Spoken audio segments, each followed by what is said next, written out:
Tonight, as the war with Iran enters its 9th week, President Trump has a new message for Iranian leaders after scrapping a key meeting with mediators in Pakistan yesterday. We have all the cards. If they want to talk, they can come to us or they can call us. You know, there is a telephone. So if they want, they can call us. But again, they know what has to be in the agreement. Very simple. They cannot have a nuclear weapon. Otherwise, there's no reason to meet. And CNN's international diplomatic editor, Nick Robertson, has more on the stalled peace efforts now. Nick. Yeah, on the one hand, you really seem to have that sort of face-to-face track of the diplomacy. President Trump not sending Steve Witkoff, Jared Kushner saying he's waiting for a phone call that kind of signals that things have slowed down on that sort of diplomatic US-Iran front. You have the security in this city that was keeping the talks venues sort of under a tight security lock. That has now been lifted. Yet, on the other hand, what we're seeing with the Iranian foreign minister is really some intense movement that we haven't seen since the war ended. He flew in here, Islamabad, Friday night into Saturday, 4 hours of meetings through the night, laid out Iran's points. One of those points we understand to be that Iran wants to have a new sort of legal status around the Strait of Hormuz, creates the impression that they feel as a result of the war, they should somehow get more control over the Strait of Hormuz. They also want war reparations. They also want the US to lift its blockade on the Strait of Hormuz. A number of issues there, but that was what President Trump said, no, that's not going far enough. He left here, the Iranian foreign minister left here yesterday, flew to Muscat. Again, this momentum of talks. He met with the Sultan there in Muscat.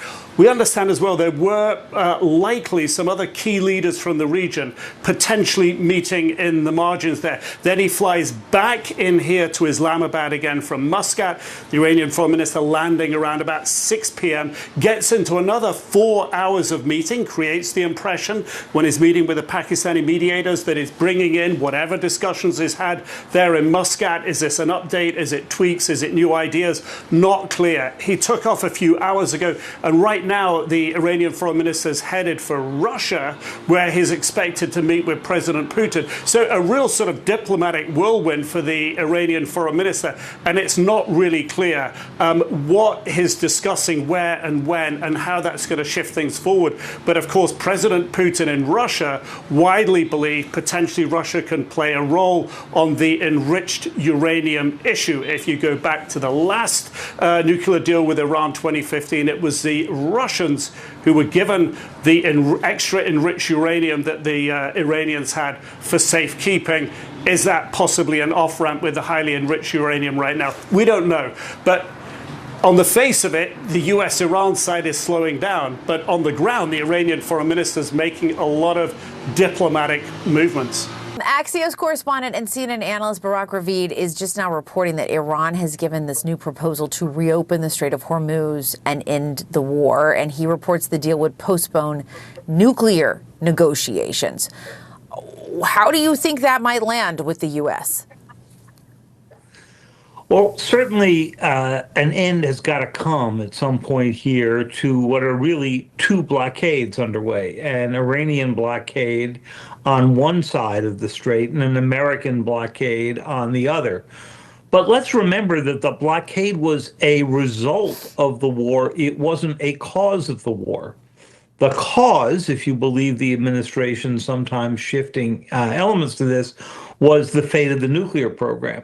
So if you reopen the strait, all you would be doing is restoring events to roughly the status quo on February 28th when the U.S. and Israel attacked. And I'm not sure President Trump politically could take, basically 8 weeks of war here that would have resulted in no change in the Iranian nuclear program. Yeah.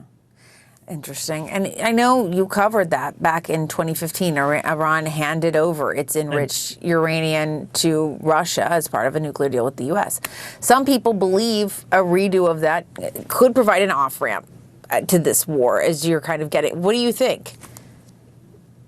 It certainly could. There are a couple of countries that could take it, including Pakistan itself, which is, of course, acting as the mediator. But we're setting aside for the moment that it was Pakistan 10, 15 years ago that was the nuclear rogue building nuclear weapons and getting away with it. As it turned out, they now have a pretty good-sized nuclear arsenal of their own. So I think Russia or Pakistan could receive the fuel.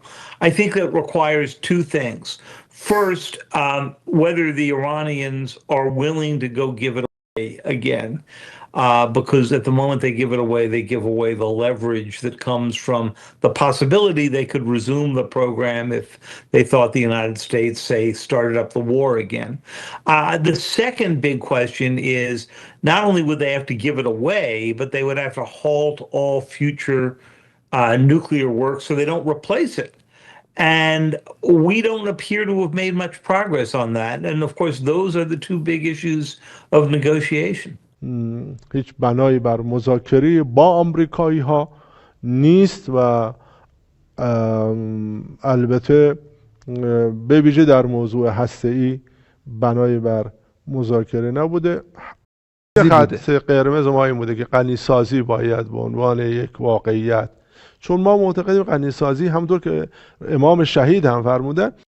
If you listen to the American folks here on nearly any network you want to listen to, some of the networks, especially those like the MS Now or CNN or some of the left-leaning networks, I mean, they'll say something negative about Trump, but by and large, they're still with, yeah, but the Iranians are bad, and this situation is bad for them. But meanwhile, on anything that's conservative or neutral, all you hear is that basically this war is lost for the Iranian side.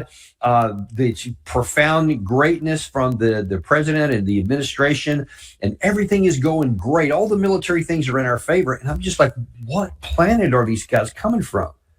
Is it the American public who primarily pays attention to mainstream media? This is what they're getting. This is their view of the war. That just makes no sense at all, that we want to find out how much pain we can suffer for a war that we chose that should never have started. There's nothing to gain.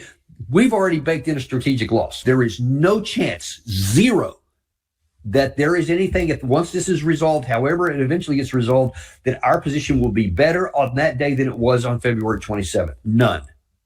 It's only how much worse is it going to get. That's the unknown here. That's the delta that remains from where we are now. 播报新闻是我的日常，必须时刻保持妆容和皮肤的最佳状态。